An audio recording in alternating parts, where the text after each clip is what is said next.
अंगूठा चोर, अकबर और बीरबल की कहानियाँ। एक दिन महाराज अकबर का अंगूठा गायब हो गया। उसे वही कहीं रखकर भूल गए सोचकर पूरे सभा में ढूंढने लगे, पर वह अंगूठा कहीं नहीं मिला। सैनिकों से पूरे महल में ढूंढवाया, फिर भी कोई फायदा नहीं हुआ। वह बहुत ही कीमती अंगूठा था। अब देर करना अच्छा नहीं होगा सोचकर सभी को दरबार में बुलवाया। बीरबल को भी संदेशा भिजवाया। दरबार में सभी लोग समावेश हुए।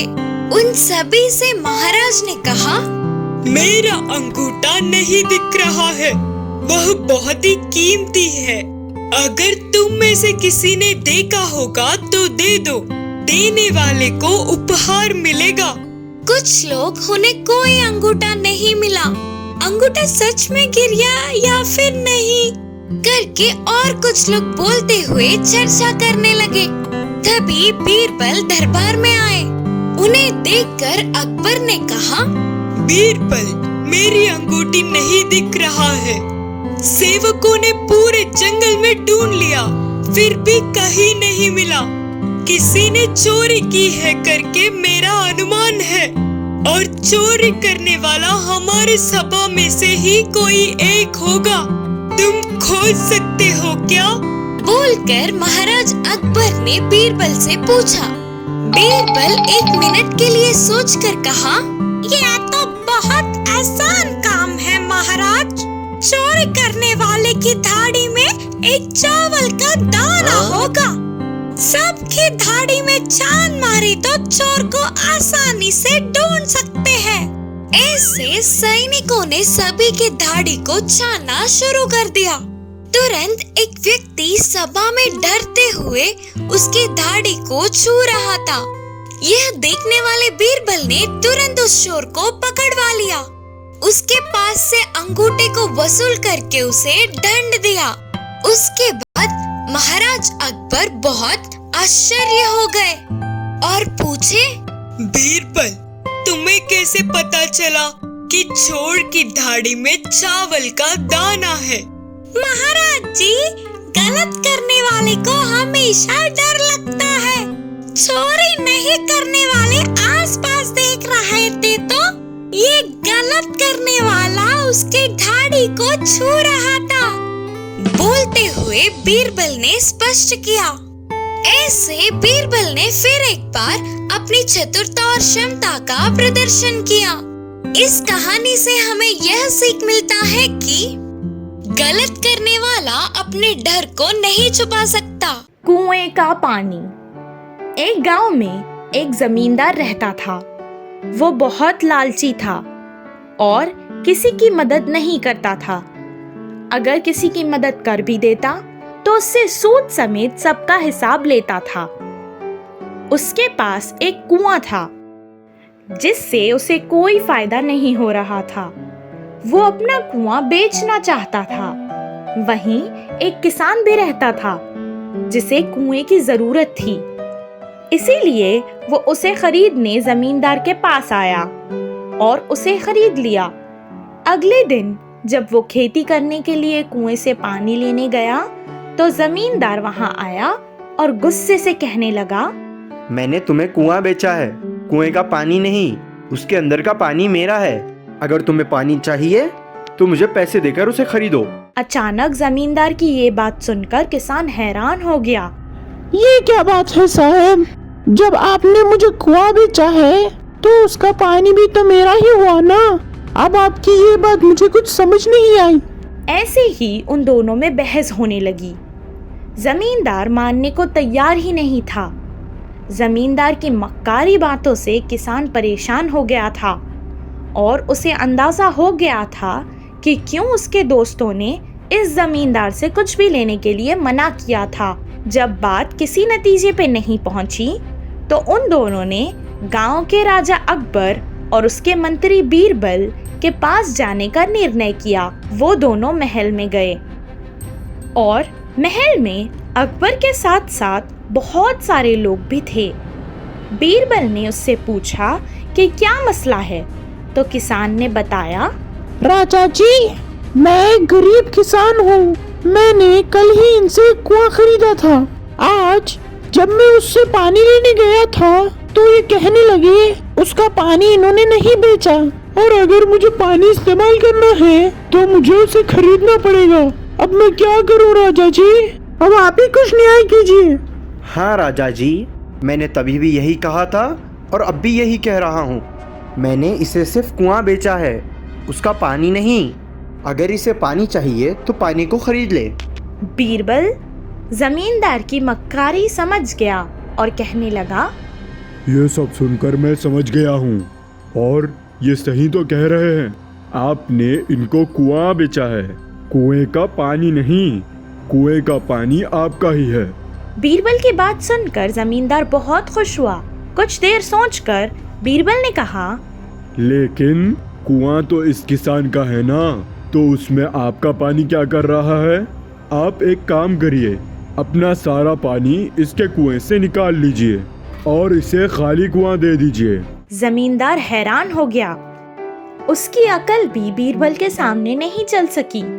बहुत उदास होकर उसने किसान को पानी और कुआं दोनों ही दे दिया। न्याय मिलने पर किसान भी बहुत खुश हुआ। सही न्याय करने पर बीरबल की अकबर के साथ मिलकर सबने तारीफ की। इस कहानी से हमें ये शिक्षा मिलती है कि मक्कारी करने से हमारा ही नुकसान होगा। मगरमच्छ के आंसू। एक जंगल में एक बड़ी सी नदी थी। उस नदी में एक मगरमच्छ घूमता रहता था। उधर पानी पीने आए हुए हर एक जानवर को वह मगरमच्छ पकड़कर पानी के अंदर ले जाता था। ऐसे उस मगरमच्छ के बारे में सबको पता चल जाने पर उधर कोई भी नहीं आता था। तब से वह मगरमच्छ कब कौन हाथ आएगा, उसका भोजन कौन बनेगा करके इंतजार कर रहा था। एक दिन यह सब कुछ पता न होने पर एक हिरन नदी के पास आकर धीमे धीमे पानी पीने लगी। हिरन को देखने वाला मगरमच्छ उसे किसी भी तरह खाने का निर्णय करके पानी में डूबकर धीरे से हिरन के पास आकर अचानक से उसके पैर पकड़ ली। हिरन के लिए यह घटना अचानक घटने पर उसे कुछ भी समझ नहीं आया। तुरंत उस सदमे से बाहर आकर रोना या चिल्लाना छोड़कर हंसने लगी। तो मगरमच्छ ने पूछा, पागल हिरन, मरते मरते क्यों हंस रही हो? मगरमच्छ मामू, पागल मैं नहीं बल्कि तुम हो। तुम मेरे पैर समझ के एक लकड़ी को पकड़कर चबाने जा रहे हो, बोलकर फिर से हंसने लगी। हिरन के ऐसे हंसने पर मगरमच्छ के घमंड को ठेस पहुंचा और उसने हिरन के पैरों को छोड़ दिया। किनारे पर पहुंचने वाली हिरन बार बार बच गई करके चैन की सांस ली और उधर से भागने लगी। देखो तो वह कोई भी लकड़ी के ना होने पर हिरन उसको बेवकूफ बनाकर चली गई करके मगरमच्छ को बहुत गुस्सा आया। ऊपर से स्वादिष्ट भोजन थोड़े में हाथों से फिसल के जाने पर बहुत दुखी हुआ।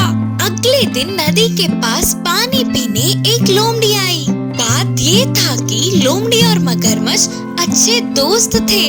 मगरमच्छ को ऐसे दुखी देखकर लोमड़ी ने पूछा, क्या हुआ दोस्त, दुखी लग रहे हो, हुआ क्या है?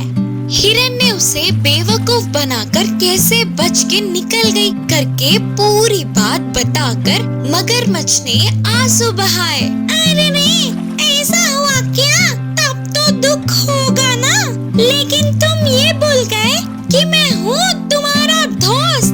अभी जाकर उस हिरन को बातों में फंसाकर इधर ले आऊंगा, बोला लोमड़ी। फिर हिरन के आने पर मगरमच्छ को क्या करना है यह सब उसके खान में उपाय बताकर लोमड़ी चल पड़ी। आखिर में लोमड़ी ने एक जगह पर हिरन को पकड़ ही लिया। हिरन दोस्त, लगता है किसी चीज के लिए ढूंढ रही हो। मैंने कच्ची घास को बहुत खा लिया, ऊपर से इस धूप से बहुत प्यास लग रही है। कहीं तो भी पीने के लिए पानी दिखेंगे तो अच्छा होता करके ढूंढ रही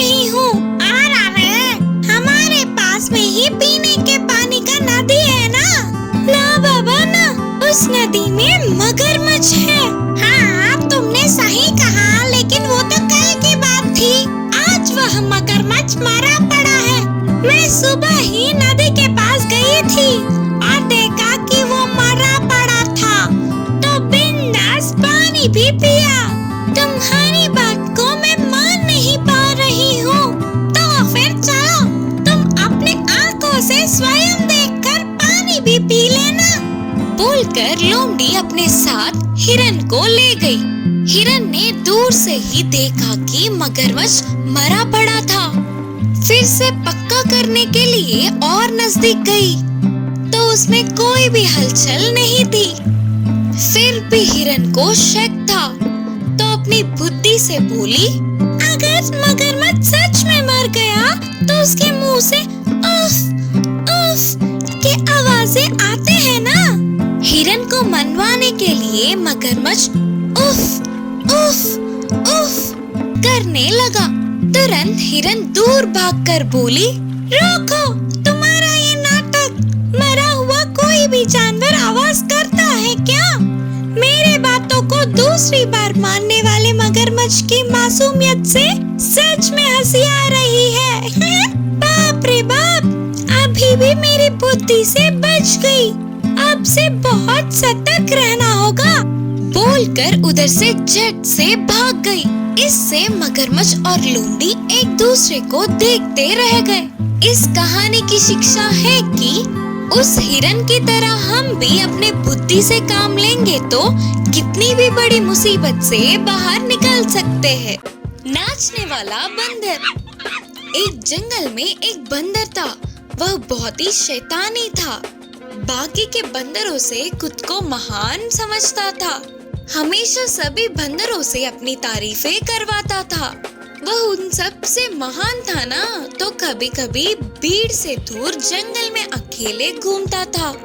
इसी जंगल में एक बहुत चालाक लोमड़ी थी। वह भोजन के लिए सारी जगहों में घूमती थी। उसका आना देख लोमड़ी के हाथ लगेंगे तो काम खत्म करके बाकी के छोटे छोटे जानवर बच के निकल जाते। इससे वह पेट भर का भोजन खाकर बहुत दिन हो गए। एक दिन खाने के लिए ढूंढ रहे लोमड़ी को बहुत सारे फलों से एक आम का पेड़ दिखा। उन आमों को देखते ही उसे खाने की इच्छा जागी। इस पेड़ के आम बहुत स्वादिष्ट होते हैं करके सबके मुंह से सुना था। आज किसी भी तरह इन्हें खाकर मेरी भूख को बुझाना ही होगा करके सोची लोमड़ी। लेकिन आम इतने ऊंचाई में थे कि उसको नहीं मिले। फिर भी उछल उछल कर उन आमों को लेने की कोशिश की। कितना उछलने पर भी फल नहीं मिल रहे थे। लेकिन ऐसे स्वादिष्ट एक आम को तो खाना ही है करके दृढ़ निश्चय किया। ऐसे बार बार कोशिश करती रही। इस लोमड़ी को देख पेड़ पर बैठा शैतान बंदर गिर गिर के हंस पड़ा। उस बंदर को देखते ही लोमड़ी को एक चाल सूझी। ओ मेरे सुंदर सा प्यारा सा बंदर दोस्त, तुम्हें ना देखने वाले इन हाके किस बात की? और तुम्हारी तारीफें ना करे तो ये मुंह किस काम का? बोलते हुए शुरू किया। पहले से ही तारीफों से फूलने वाला बंदर लोमड़ी की बातों से और उभर गया। तुम्हारे चलने से ही मोर नाचना सीखेगी। तुम चलने से अच्छा उस पेड़ पे नाचोगे तो उसकी सुंदरता एक अलग ही बात होगी।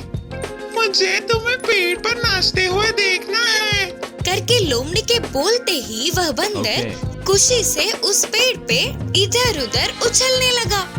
इससे बहुत सारे आम नीचे गिरे। लोमड़ी की खुशी का ठिकाना ही न रहा। उन सारे फलों को टोकरी में डालकर बोली, अरे ओ टेढ़ी बंदर, तेरी पागल को देख नहीं पा रहे हैं, बस कर अभी। बोलते हुए और चार बातें सुनाकर उस फलों के टोकरी को लेकर उधर से झट से भाग गई लोमड़ी। अचानक घटित इस घटने से शैतान बंदर चौंक गया।